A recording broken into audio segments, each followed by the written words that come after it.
pull your elbows in. Pulling your elbows in is going to create a better base, a better platform, if you will, in order to help you for pressing strength. Now, the thing of this is, by keeping the elbows in and keeping in line with your body, pressing this way overhead and getting really good at that on some of the lower level movements, it's going to set you up for when you work on the advanced movements. Being able to keep your elbows in when you're pressing up into a handstand, as well as lowering from a handstand into something else, is going to give you better control. So make sure that you're focusing on keeping your elbows in. That's number one. All right, the second thing that's going to help improve your pressing strength is awareness. Now, this might seem kind of silly, but really it's important because you need to know what's going on in your body. What's going on with your hips? What's going on with your back? What's going on with your legs?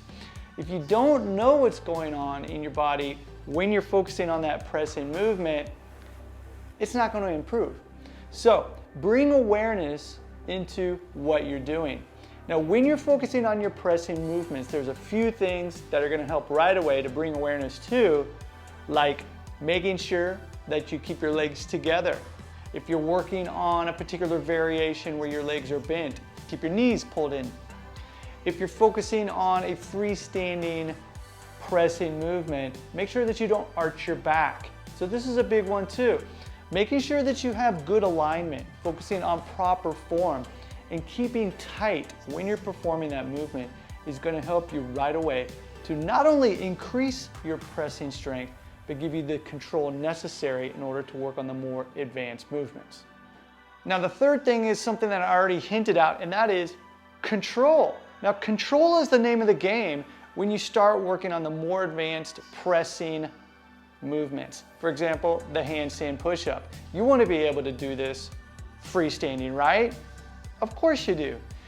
The way to do that, though, is to make sure that you have the proper control in the lower level variations and progressions of the particular movement.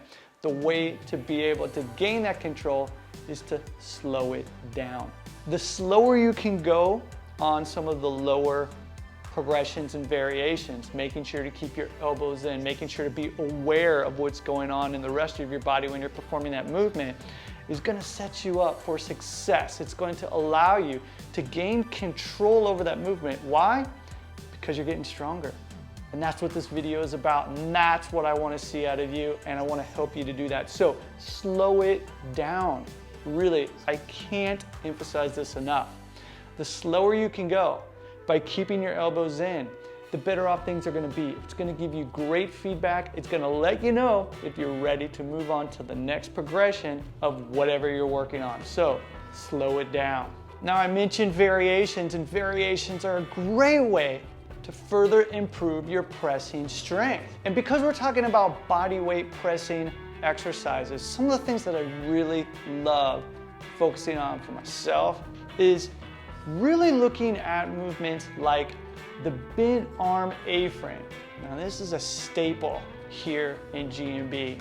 If you're working on any of your pressing strength, you're going to start off with the bent arm A-frame.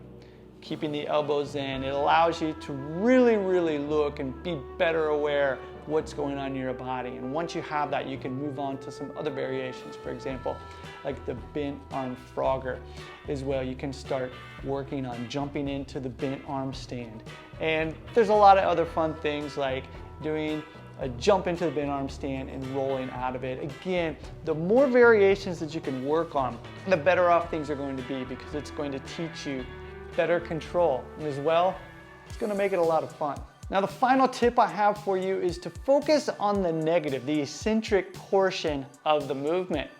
This can be a game changer, and the reason why is you don't want to smack your face into the ground, do you? No, you don't. So it's going to force you to focus on control.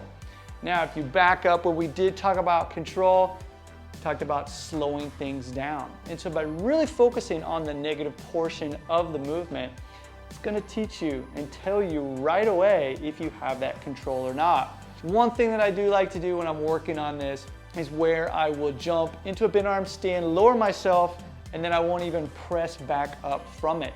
By just focusing on that negative, you're going to be improving your strength. You're going to be able to get in more repetitions, which are necessary in order to practice to make sure that you have that form of the movement down pat.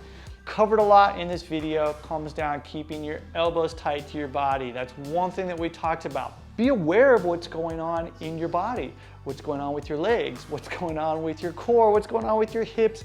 Make sure that you are aware and that you're keeping your body tight. Tighter is lighter. It's going to allow you to have better control. And the way to gain that control is to slow things down. Slow it down. Focus on variations. Things like the bin arm A-frame, the bin arm frogger. Get really good at those basic variations and slowly build up to being able to move to the next progression. Finally, on your way working towards that, focus on the negative portion of the movement. This is really going to tell you if you have the control or not. Make sure you don't smack your face into the floor. Let me know what you think about it. Leave a comment below, and if you have a question, please ask. Also, be sure to subscribe so you can check out all the awesome videos we have for you.